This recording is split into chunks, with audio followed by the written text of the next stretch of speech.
तर स्वर्गाहून सुंदर आपला कोकण आपण नेहमी म्हणतो, ते काय म्हणतो हे बघा. कोकण, वेंगुर्ला आणि वेंगुर्ल्याचं बंदर.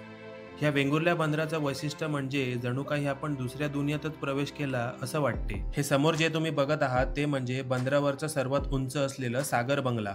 गेले कित्येक दिवस मनात हा विचार येत होता की कोकणच्या वेंगुर्ल्या बंदरावर जाऊन ड्रोन उडवायचा आणि तुमच्यासोबत शेअर करायचा. शेवटी तो योग आलाच. समुद्राच्या लाटा या बंदराच्या चहूबाजूनी आपल्या मिठीत घेतात तेव्हा या बंदराची सुंदरता उठून दिसते आणि या बंदराचं वातावरणही थंड राहते. मी सुद्धा या बंदरावरच्या सर्वात उंच असलेल्या दगडावर जाऊन उसळत असलेल्या लाटांच्या थंडगार वाऱ्यासोबत झुंजत येत होतो आणि या अनमोल क्षणाला माझ्या ड्रोनच्या कॅमेऱ्यामध्ये कैदही करत होतो. तर कधीही कोकणच्या वेंगुर्ल्या बंदरावर जाणं झालं तर या फेमस हत्तीसोबत फोटो काढायला विसरू नका.